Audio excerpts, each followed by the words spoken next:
La question de la modernisation de l'agriculture s'impose progressivement comme l'un des enjeux majeurs du débat économique. Dans un pays encore largement dépendant des revenus pétroliers, la transformation du secteur agricole apparaît pour beaucoup d'observateurs comme une voie stratégique pour diversifier l'économie et renforcer la sécurité alimentaire. Le monde démontre clairement que les choses changent très rapidement et les chocs exogènes peuvent être importants. C'est vrai que pendant assez longtemps, les produits pétroliers ont été la source, la manne pour la politique économique du Congo. Mais ce n'est plus possible et ça ne peut pas être durable. Aujourd'hui, ce qu'il faut faire, c'est éventuellement de diversifier euh, les ressources, qu'elles proviennent de divers secteurs économiques, l'agriculture étant un d'eux. Au-delà de son importance économique, la modernisation de l'agriculture représente aussi un enjeu social majeur.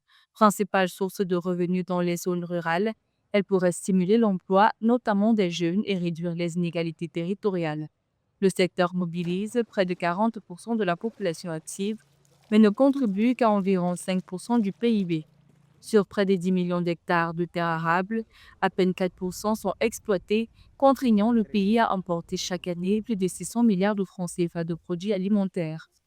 Donc, on doit être en mesure de cultiver de manière industrielle, transformer, stabiliser et vendre sur le marché local et international. Ce qu'il faut arriver à faire, c'est de s'occuper aussi bien de l'agriculture de consommation que de l'agriculture de la pérennité.